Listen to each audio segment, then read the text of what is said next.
तैसी जाण योग्याची परी सर्व कर्माचारी आलिप्त. प्रत्येकाचं कर्म वेगळं आहे.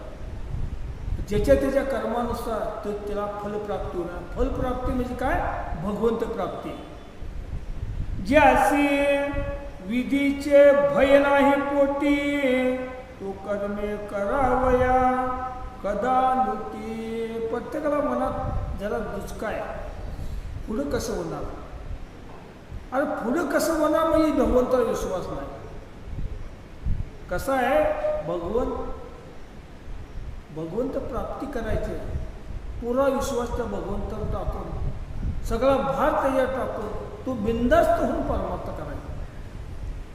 पण इथं कसं सांगितलंय? ज्याशी विधीचे भय नाही तो कर्म करावया कदा नुती. त्याची विकीची विषय गोटी कृष्ण जगजटी सांगत.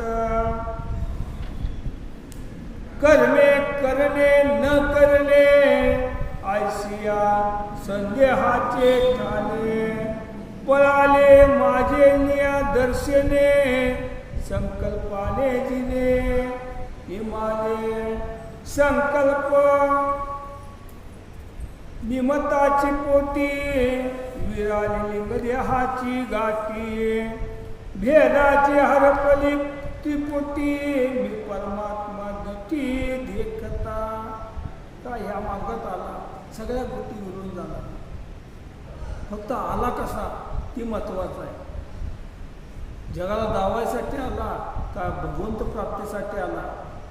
जर आला ते आला तर तो सरळ मार्गाने आला पाहिजे आणि भगवंताशी जे वर्मानुसार तो गेला पाहिजे, वागला पाहिजे. त्याचं ज्ञान आत्मसात केलं पाहिजे. त्या पद्धतीने तो वागला पाहिजे. ज्याशी नाही भेदाचे भान त्याचे देहाचे भरण शोषण स्नान भोजन शयन गमनागमना केवी घडे. ज्याशी नाही भेदाचे भान तो भेदभान बघा.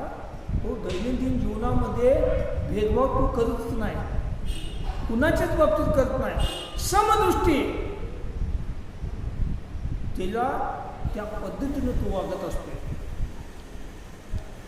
जो जिनोनिया विकल्प भ्रांती ती शुद्धी मिसळला अद्वैती. त्याची देहाची स्थिती निगती प्रारब्ध हाती निश्चित. शेवटी कसं आहे? इकडे यायचं न यायचं भगवंत प्राप्त शेवटी विधी लिखित आहे.